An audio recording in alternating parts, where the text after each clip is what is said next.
A very good morning to you and welcome to K24 this morning. My name is Mungala Mbuvi, sitting in for Jeff Mote on this particular situation where we're talking about a lot of things rather that are happening in the country. And here are our headlines as far as the newspapers are concerned, starting with the People Daily.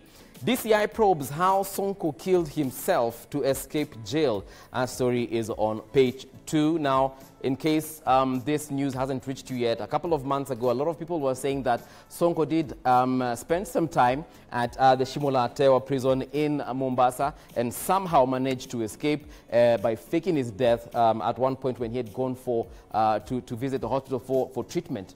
And that story now has emerged after he was impeached as governor of Nairobi last year. But, of course, we shall be taking a look at those stories and much more as far as that is concerned. Another story, though, Showdown looms as MPs reconvene.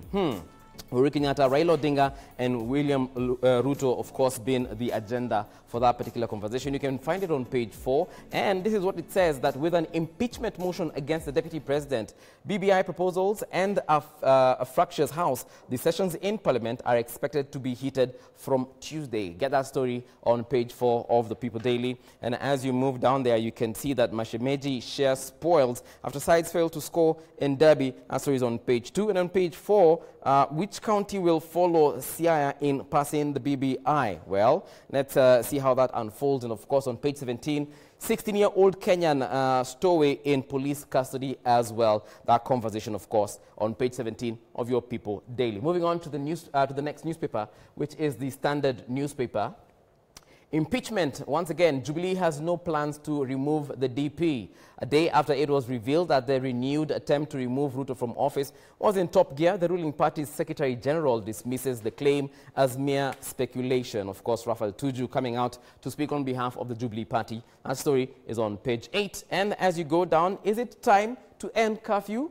That's a very good question. Business owners, and especially those who operate at night, have been asking whether it is time already to lift the curfew and just allow people to conduct their business without a lot of pressure. We are talking about the bar owners, restaurants as well, and of course a voice that is sometimes ignored. Toilet girls also saying that they need their time back. A conversation, of course, to have as well. Lost jobs, lost livelihoods during the day. Very little will tell you we are living in odd times, and a lot of the strict COVID-19 measures have disappeared with time. And super spreader political rallies are back, but the nights are eerily different. The 10 p.m. to 4 a.m. curfew stands. Now business owners are asking questions. Story is on page 4 and 5 of the Standard newspaper. And of course, week of reckoning as MCAs troop back to the assemblies. The clock is ticking, but experts warn that the bill must be subjected to public participation or it risks legal challenges. Well, again, still on the BBI as far as that conversation is concerned. And when the treatment feels worse than the disease, that is on your health pullout of the Standard newspaper. And of course, 317, the number of days Kenya has been under night curfew, just little under an entire year. All right, let's move on to the Daily Nation. Moi stalwart was steeped in debt. Jose Kiplagat played cat and mouse games with auctioneers. As stories on page 10, you can catch the full information there. Indiscipline shock as hefty penalties. Parents to pay millions for distraction. That story is on page 8 as students all over the country are going on a rampage. Well, what is going to be done? Yes or no? Big fight over BBI questions after choosing not to lead the campaign against the Building Bridges initiative. The Deputy President William Ruto's allies are demanding a multiple question referendum, an option ODM leader Raila Odinga sees as a cowardly way out. We have been talking about this one for months, and the conversation seems not to be going away anytime soon. Well, you can get that story on page 4. And also teachers promotion, about 33,000 shortlisted for interviews. That is definitely a conversation teachers are looking forward to have. For a very long time, they have been asking the government for promotions in various sectors. And finally, the conversation seems to be starting. And then, of course, Coast Unity governors meet to chart region's destiny. Joho, Kingi, Twaha, and Godoa to convene at Samboja's home on Wednesday, but Mvurya is yet to confirm. That story is on page 6 of your Daily Nation. Moving on to the Star newspaper, Uhuru Ruto showdown as Parliament resumes. Again, these MPs fighting on behalf of their leaders, that is the president, the deputy, and of course Raila Odinga. And police seize weapons as an MCA flees in Marsabit. This one happened yesterday, and police are in hot pursuit because it's alleged that he's been arming the residents against each other. And panic as anti-terror police arrest Mike Sonko aides and search his houses. Raila hosts about 1,000 delegates in Kisumu to unify political base. You can get that story on page 6. And of course, ready to engage. Nurses promise smooth ride for new Council of Governor chair if he resolves strike. Well, it looks like that one is going to be literally a hot seat. And then lastly, Business Daily. The Attorney General seeks wider watch over tender billions. You can get that story on your People Daily.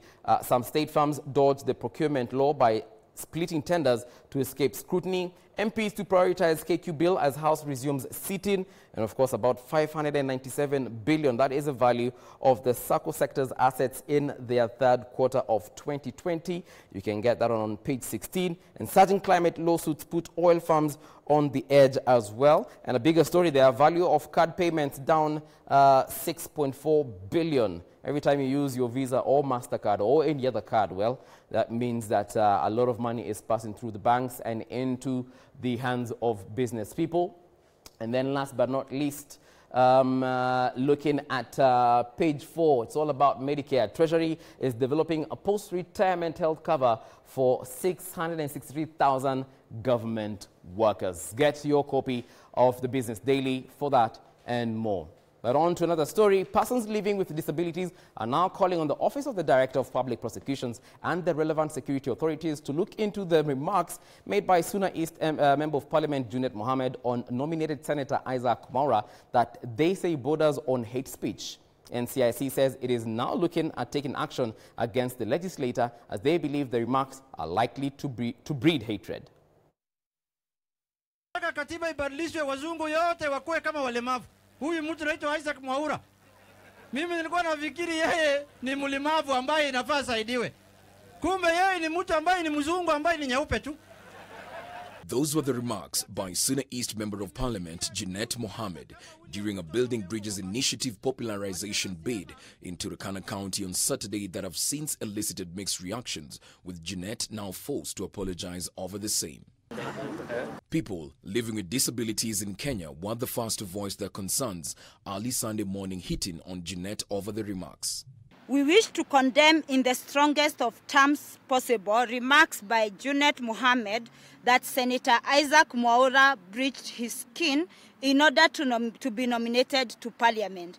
This is not only an affront to the person and character of the distinguished senator as our representative, but it is also an abuse of the dignity of all of us collectively. That Junet Mohammed should immediately withdraw and apologize for his rather unfortunate demeaning and dilatory remarks towards our leader, Honorable Senator Isaac Mwaura, if at all he deserved the literal and honorable member of Parliament. The recent remarks by ODM legislator comes days after the National Cohesion and Integration Commission, a body charged with taming such vices, released a list of shame containing the names of political leaders linked to public incitement. Action should be taken. Speaking today, representatives of people living with disabilities are now calling for an official apology from the ODM legislator, failure to which they shall issue an official complaint. Action should be taken by the National Cohesion and Integration Commission. We'll give all those instruments and arms of government 14 days to take action, including DCI. Failure to which then will be left with no option but to take action as persons with disabilities. Junet Mohammed, through his Twitter account, has however since issued an apology to people born with albinism amid his criticism of his perceived offensive remarks. The apology read, and I quote, "I want to apologize to people born with albinism. My comments in no way reflects my opinions of them as upstanding citizens of our county. My comments were directed at the rotten character of Isaac Mwaura, who exploits his disability for personal gain and incitement of violence." End quote. The sentiments made by Jeanette were heavily criticized, with Kenyans among them being Makueni Governor Kivuthe Kibwana, who in a tweet said, I quote, "Baba has consistently supported persons with disability. He was very vocal on this in the 90s at Bomas. This I must say of him. Therefore, his supporters must be extremely careful about what they say about PWDs." End quote. The NCIC has said that it is now considering taking action against Suna East Member of Parliament Mohammed, stating that his claims were likely to breed hatred between people of different skin color if left unattended to. Quite unfortunate, Dave, you asked me as far as those remarks are concerned, but he went on to apologize. With me to have this conversation, of course, to make sure that we look at it from different perspectives and different vantage points. I do have Lydia Mathia, the policy analyst, founder, Daughters of the Mountain. Welcome to the show, madam. Thank you, thank you. All right. And we also have the Secretary General of Third Way Alliance, Mr. Fred Okango. Mr. Fred, welcome to the show. Thank you. Always a pleasure. And of course, last but not least, we have Gloria Oroba, youth policy analyst with us. Gloria, habari asubuhi. Good morning. Okay, let me start off with you, Gloria, as far as those remarks are concerned. What was your first feeling when Jeanette said those words, even before he went on to apologize hours later? I think a lot of these elected leaders have sort of just lost their minds. And one of the things that it was clear, he probably didn't think that it would be taken that seriously. And, you know, it's unfortunate because that also shows a lot about his character. It means that he's not really aware. He's not, he doesn't have the empathy. He's not aware of what it means to be a person with disability. It also means he's not socialized around those kind of around the people with disability, and it's unfortunate because you see, at the end of the day, that Jeanette was actually elected. People went and voted for him to represent them. So and then when I saw his apology, I thought, okay. He's not really apologizing. What he's saying is, I meant what I meant, and I said what I said. Because at the end of the day, he's still saying that, you know, my target really was to this particular person, and regardless of whether he is a person with disability or otherwise, you know, he's not really aware. The sensitivity towards the issue of people with disability it does not come out to him as an issue of discussion. Right. And unfortunately, Jeanette is one of the people who are who are marketing the Building Bridges initiative. And remember, the constituency of people of the people with disability have been against the Building Bridges initiative because they felt that their issues, that their matters are not being looked upon. So when I heard Jeanette speak the way he spoke, definitely you can see that the people with disability are not really represented well within that task force and the drivers of the initiative of Building Bridges initiative. Right, and Lydia, I'll come to you as well. You know, it is one thing when someone says things out of the blue, and one thing, because we all make mistakes. I mean, we all say things that we don't like, whether we are sober, whether we are not, but this is a leader. Everything that he says is literally on a microscope. Everything he says is on a microphone. What would you say about his character? I think this is what I'd say. First of all, any negative sentiment you can possibly have about persons with disability, you have to just put it aside because I think they go through enough. They don't need any person speaking negatively about them anywhere. That said, I think it calls on us to reflect because Isaac Mwaura himself has been in a lot of trouble in the last month or so because of his own utterances. And I think also then the community of people with disability also need to tell us whether when he speaks the way he speaks, when he insults the president's family, is he also usually speaking on their behalf? When he goes to Roiro and he says, Leo, baba kikuja hapa, watu hapa watamwambia, hapa kuna wenyewe. Is he also usually speaking on their behalf? I think that's also something we need to have clarity, even as we, you know, castigate Jeanette and all that. I think also Isaac needs to be held to a higher standard because he has been running roughshod, saying everything he wants to say. And now when, you know, the political heat comes back at him, he goes and hides behind the person with disability. Is he always speaking for them? I think that's also something they need to tell us. Fred, do you think that this is a situation whereby the kettle is calling the pot black? Definitely. But before even we go there, I think it is important to understand what is hate speech. Okay. Remember, the provisions of National Integration Cohesion Act criminalizes hate speech. And it defines hate speech as a speech or written communication that are designed to prejudice a certain group of people, religion, sex, or whatever, you know. And to that extent, hate speech is criminal. Okay. And also it goes ahead to give a fine. If you are charged with it, you can be jailed, you know. You are liable to a fine of 1 million or a jail term of 3 years or both. However, people who are shamelessly propagating hate speech are very shameless. Some of those politicians have consistently done that in a fashionable manner to attract voters. But they also argue that, you know, there is freedom of expression in the Constitution as provided for in Article 33. But they forget, and because you mentioned the character, you ask what is the character of this guy. Right. They forget that there is a limitation to that freedom of expression. And it says that that expression or right to that expression shall not extend to war for propaganda, hate speech, or advocacy for hatred. Yeah. In my view, if I look and listen to some of, it's not only Mwaura. Yes. There have been so many. Some of them, the CIC, the National Cohesion Integration Commission, right, listed in the list of shame. That is not enough. Now, this issue of hate speech, it is very dangerous. And it is dangerous because it comes from people who are elected. And these are state officers.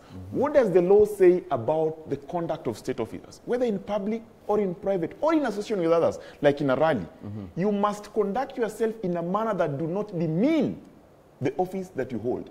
What does it say about the responsibility of leadership? You as a leader. That authority that is assigned to you as a leader is a public trust. Right. And you must exercise it in a manner that, first of all, respect the people that you lead.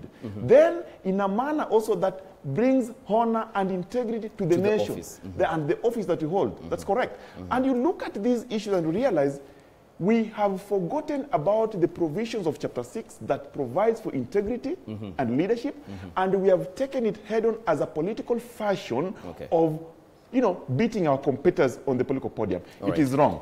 Remember, there is a judgment by Mumbi Ngugi in 2019, a petition, one Ferdinand Waititu. When he was appointed, I think, one of the heads of a water body. Right. And that judgment found that the person who was appointed was not fit to hold that office because of incitement that happened before. And therefore, I aver that any officer, whether public or private, any issue that relates on the hate speech or borders on division is a no. And we must criminalize it. We must call it what it is. Okay. Gloria, it looks like our leaders are used to making these kinds of remarks, because if I remember well, there is a time when President Kibaki was making a public speech. He called, I think, his driver, Mavi Akuku.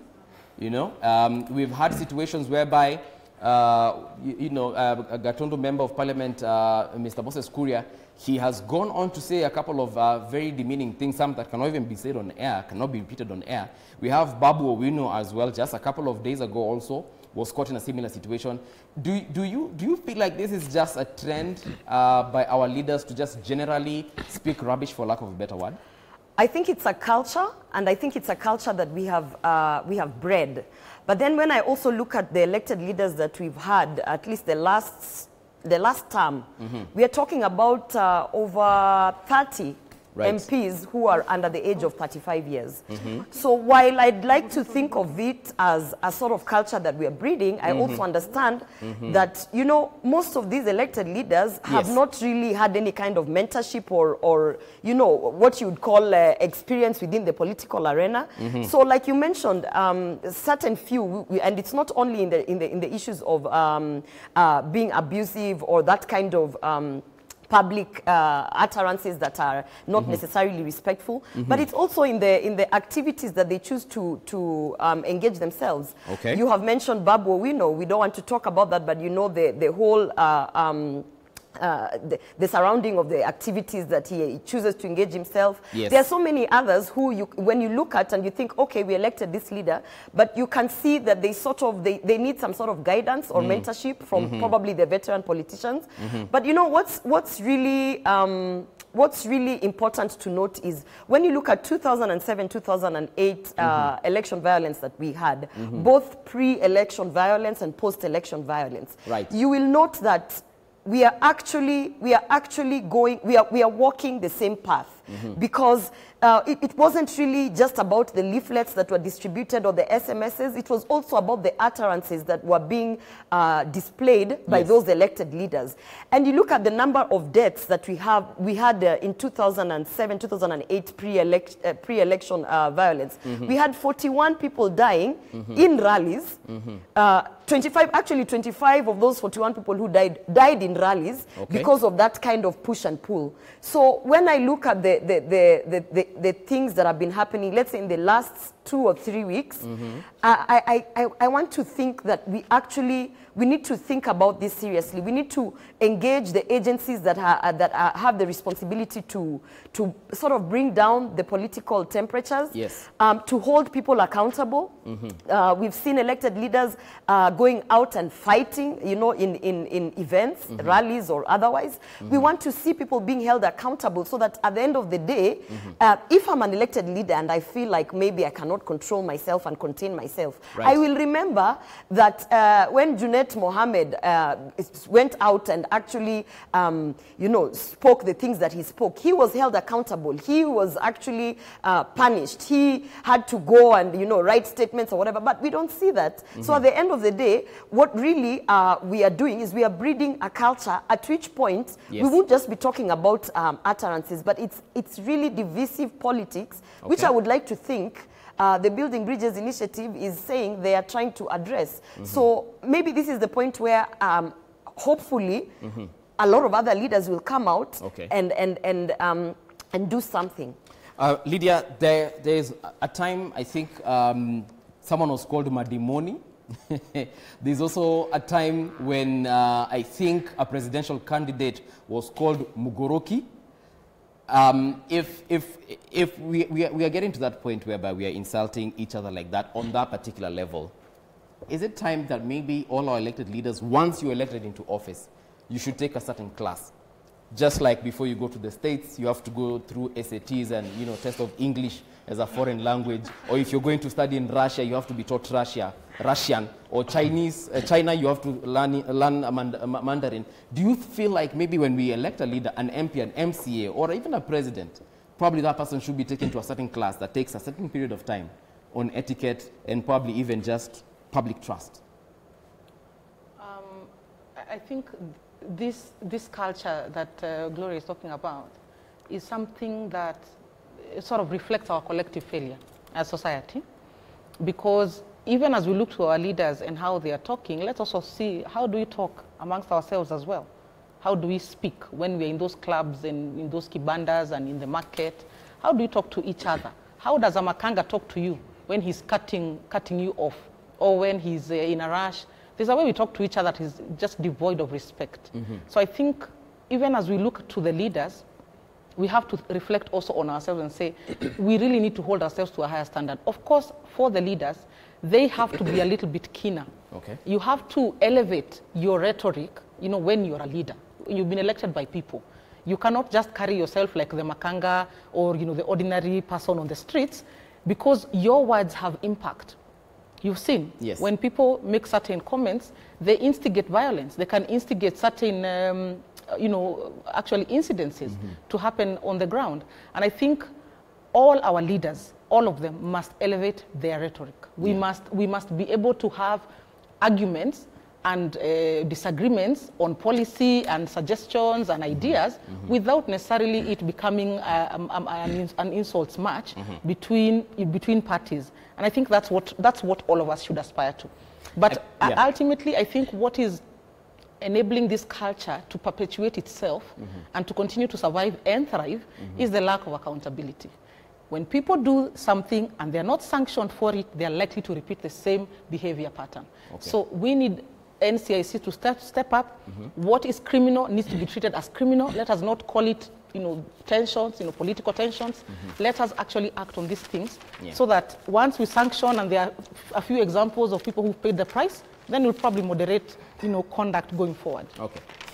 We'll take a short break right now, but when you return, of course, we'd like to read from you at home or at work. What do you feel? What do you think about our leaders and the kind of things that they say to each other or even to the nation? As far as this hate speech is concerned, what do you think also the NCIC needs to do? And also, like we've asked, should we have a special class for all these people who get elected into all these positions? We'll be right back, of course, with the conversation going on right here on K24 TV.